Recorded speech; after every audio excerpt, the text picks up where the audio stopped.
गणेशाय नमः। ओम नमो भगवते वासुदेवाय। आज के इस वीडियो में हम आपके लिए लाए हैं श्री पुरुषोत्तम मास महात्म का 15वां अध्याय, जिसके अंतर्गत सुदेव ब्राह्मण के घोर तप से प्रसन्न हो भगवान का पुत्र पौत्र आदि की प्राप्ति के लिए वर देना है।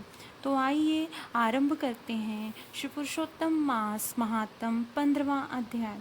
श्री नारायण बोले, फिर भक्त वत्सल श्री कृष्ण भगवान कि हाथ जोड़कर सुदेव ब्राह्मण गदगद स्वर से स्तुति करने लगा।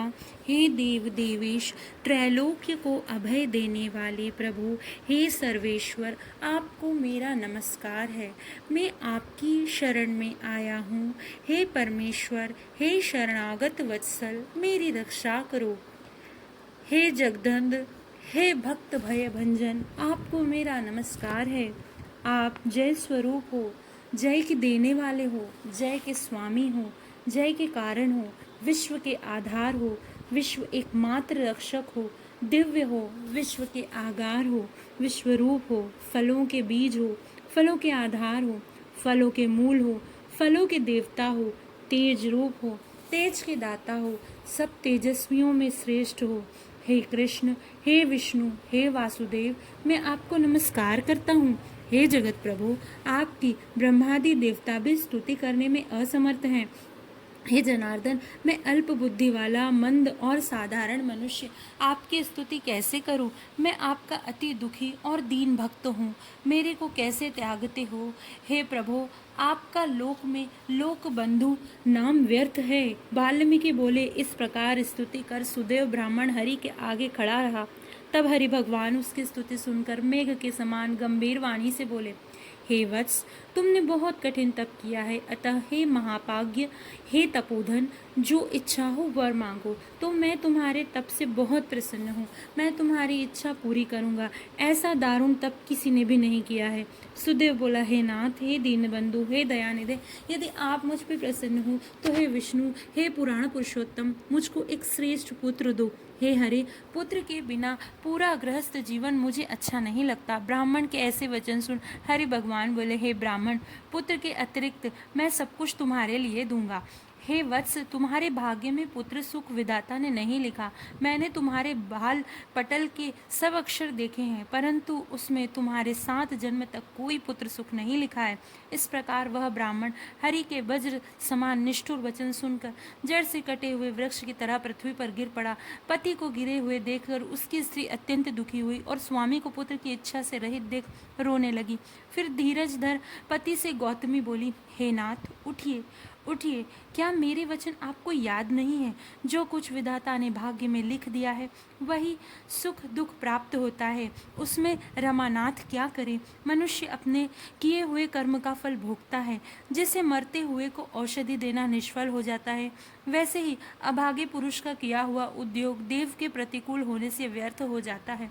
यज्ञ, ज्ञान, तप, सत्यव्रत द्वारा हरि का सेवन श्रेष्ठ है, किंतु इनमें भी सब वेदों में भाग्यफल श्रेष्ठ है।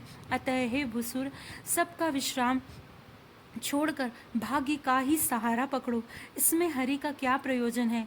इस प्रकार पत्नी के असह तीव्र शोक युक्त वचन सुनकर उसके दुख से दुखी हुआ गरुड़ शोक सागर में डूबी हुई ब्राह्मणी तथा ब्राह्मण को देखकर हरि भगवान से विनम्र हो बोला, हे दीनबिंदु, हे दया सिंधु, हे भक्तों को अभय देने वाले, हे प्रभु, आज आपकी भक्तों के दुख को ना सहने वाली दयालुता कहाँ चली गई है?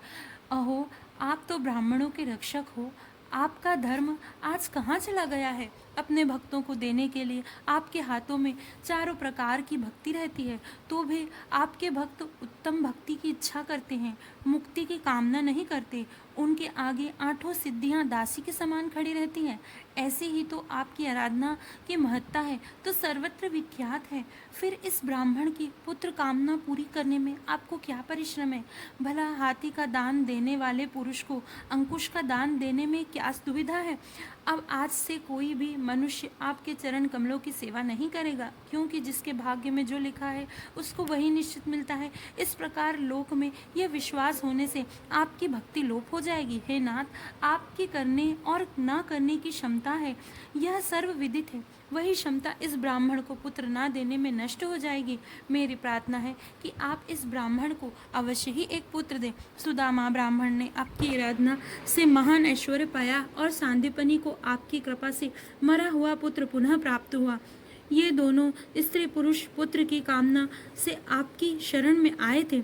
श्री नारायण बोले। इस प्रकार गरुड़ जी के वचन सुनकर श्री विष्णु भगवान अमृत तुल्य वचन बोले, हे गरुड़, हे वैनतेय, इस ब्राह्मण को मनवांछित एक पुत्र शीघ्र ही दे दो। इस प्रकार हरि ने अपनी इच्छा के अनुकूल वचन सुनकर गरुड़ जी का हृदय प्रसन्न हो गया और तत्काल उस दुखी ब्राह्मण को एक अनुरूप भव्य पुत्र दे दिया। श्री पुरुषोत्तम मास महात्म 15वां अध्याय संपूर्ण। जय श्री कृष्ण। यदि आपको मेरा ये वीडियो पसंद आया हो तो इसे लाइक कीजिए, कमेंट कीजिए, शेयर कीजिए और मेरा ये चैनल सब्सक्राइब कीजिए। जय श्री कृष्ण।